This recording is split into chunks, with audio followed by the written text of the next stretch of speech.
ఇతిహాస రహస్యాలు వీక్షక మహాశైలందరికీ భోగి పండుగ శుభాకాంక్షలు, శుభోదయం. ఈరోజు భోగి పండుగను గురించి కొన్ని విషయాలు మనం తెలుసుకోవాల్సింది. ముఖ్యంగా భోగి భోగాల పండుగ అని అంటారు పెద్దలు. అంటే భోగం అంటే ఏమిటి అంటే ఆనందాన్ని అందించేటువంటి పండుగ. ఇది హేమంత ఋతువులో వస్తుంది. హేమంత ఋతువులో 2 మాసాలు వస్తాయి. ఒకటి మార్గశీర్ష మాసం, రెండవది పుష్యమాసం. అయితే భోగి పండుగ మాత్రం తప్పనిసరిగా పుష్యమాసంలో మాత్రమే వస్తుంది. రామాయణంలో లక్ష్మణుడు అంటాడు శ్రీరామునితో, అన్నయ్య నీకు ఇష్టమైనటువంటి హేమంత ఋతువు వచ్చింది అంటాడు. అంటే రాముల వారికి కూడా హేమంత ఋతువు అంటే ఇష్టం అన్నమాట. ఎందుకు ఇష్టము అనేటువంటి దాని గురించి అక్కడ చెప్తాడు. అరణ్య కాండలో 16వ సర్గలో ఈ విషయాలు ఉటంకించబడ్డాయి. ఎందుకు ఇష్టము అనేటువంటి దానికి ఏంటంటే ఇంటి నిండా ధనలక్ష్ములు ఉంటాయి, ధాన్యలక్ష్ములు ఉంటాయి. వాటి వలన ఇంట్లో ఉండేటువంటి వారందరూ కూడా చాలా సంతోషాన్ని పొందుతారు. కాబట్టి రాముల వారికి ఇది ఎక్కువ ఇష్టం అనేటువంటి విషయాన్ని అందులో చెప్పడం జరిగింది.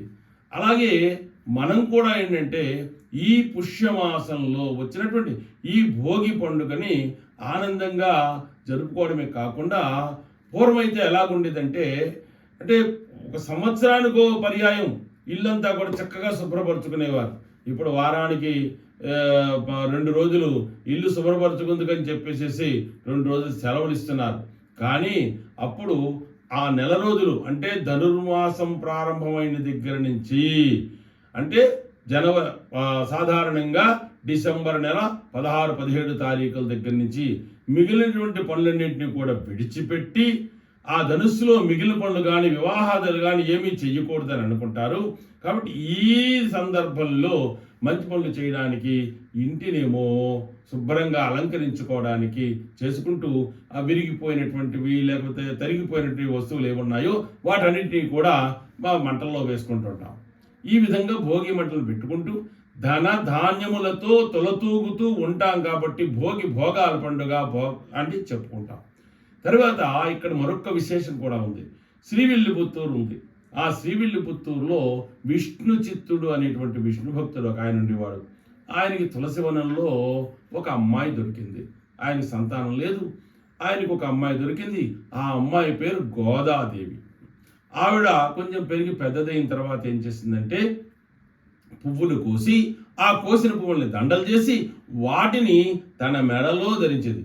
ఆ ముక్త మాల్యద అంటారు దాన్ని. అంటే తాను ధరించి విడిచినటువంటి దండను అంటే ఇచ్చునది అని. ఆ విధంగా ఆవిడ ఏం చేసేదంటే తన మెడలో వేసుకున్న దండని తండ్రికి ఇచ్చేది. పాపం ఈయన తెలియక అమాయకంగా తీసుకెళ్లి రంగనాథుని మెడలో వేసేవాడు. ఒక రోజున దాంట్లో వెంట్రుక వచ్చింది. అరే వెంట్రుక వచ్చింది, ఎంత తప్పు అయిపోయింది, అపచారం అయిపోయింది అని పాపం చాలా బాధపడిపోయి ఆ దండం తీసి నేల పడేస్తాడు ఆయన. అప్పుడు రంగనాథుడు ఏం చేస్తాడంటే రాత్రి కలలో కనిపించి, నాయనా నువ్వు చేసింది చాలా తప్పు, ప్రతిరోజు కూడా నీ కుమార్తె నాకు ఆ దండని ఇస్తోంది, కాబట్టి ఆ దండే నాకు కావాలి, ఆమెను నాకు ఇచ్చి వివాహం చెయ్యి అని చెప్తాడు. ఆ విధంగా ఆవిడ రోజుకి ఒక పాట పాడుకొని ఆ పాటను పాడుతూ దండ కూర్చేది. అది స్వామికి సమర్పించేది. ఆ విధంగా పాడినటువంటి 30 పాటలే పాసురాలంటారు. ఆ విధంగా ఈ భోగి నాడు గోదాదేవి యొక్క కళ్యాణం కూడా జరుగుతుంది. కాబట్టి అనేకమైన భోగాల పండుగగా దీన్ని చెప్పుకుంటూ ఈ రోజున అందరికీ శుభాశీస్సులు అందిస్తూ ఓం భద్రం కర్ణేభిః శృణుయామ దేవా భద్రం పశ్యేమాక్షభిర్యజత్రాః స్థిరైరంగైః సుష్ఠువాగుంసస్తనూభిః వ్యసేమదేవహితం యదాయుః. ఓం శాంతి శాంతి శాంతి.